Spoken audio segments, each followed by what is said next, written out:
नमस्कार, जय जय सिया राम। पूजा पाठ में हम आपका हार्दिक स्वागत करते हैं। मनुष्य इस संसार में अकेला आता है और अकेला चला जाता है। मनुष्य यहाँ जो भी कमाता है, घर, परिवार, धन, संपत्ति, सब कुछ जो है वह स्मशान में जाने से पहले ही इस संसार में छोड़कर चला जाता है। अग्नि शरीर को जला देती है, परंतु उसके पाप और पुण्य को नहीं जला सकती।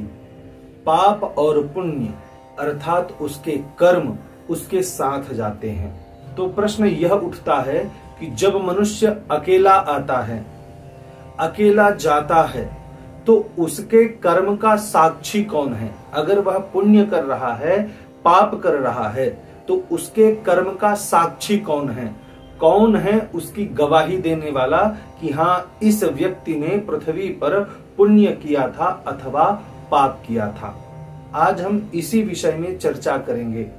इस विषय को आगे बढ़ाने से पूर्व हम आपसे यह निवेदन करते हैं कि अगर अभी तक आपने हमारे इस चैनल को सब्सक्राइब नहीं किया है तो चैनल को सब्सक्राइब अवश्य करें, क्योंकि पूजा पाठ, व्रत, उपवास से संबंधित इसी प्रकार की दिव्याति दिव्य जानकारी हम आपके लिए लाते रहते हैं।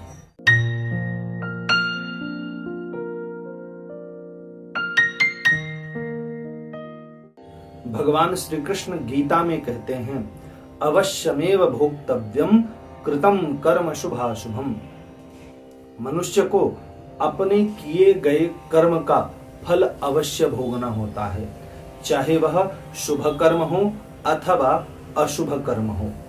शुभ कर्म का परिणाम शुभ होगा और अशुभ कर्म का परिणाम अशुभ होगा। इसलिए मनुष्य को कर्म करते समय सजग रहना चाहिए कि हमें कोई देख रहा है, हमारे कर्म का कोई साक्षी है, और यह मनोस्थिति ही उसको पाप कर्म करने से बचाती रहती है।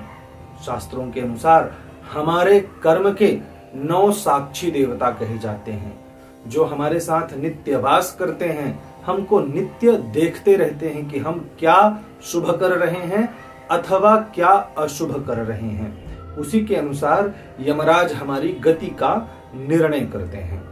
सूर्यः सोमो यमः कालः महाभूतानि पंच च एते शुभाशुभस्येह कर्मणो नवसाक्षिणः।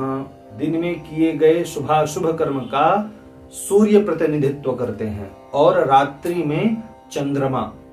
तो सूर्य, चंद्रमा, यम अर्थात चित्रगुप्त, यम की ओर से चित्रगुप्त हमारे जो है भुजाओं में बैठ करके हमारे कर्म की साक्षी के रूप में विद्यमान रहते हैं। काल अर्थात समय, समय भी हमारे कर्म का साक्षी है। इनके अलावा पंच महाभूत, पृथ्वी, अग्नि, जल, आकाश और वायु, यह पंच महाभूत भी हमारे कर्म के साक्षी रहते हैं।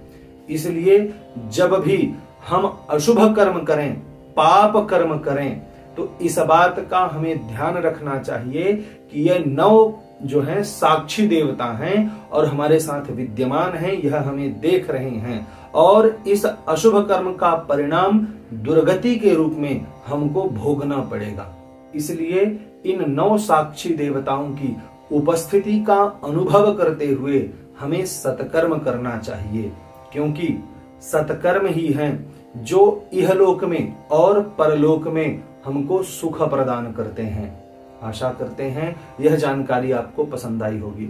वीडियो पसंद आने पर वीडियो को लाइक करें। चैनल को सब्सक्राइब नहीं किया है तो चैनल को सब्सक्राइब करें।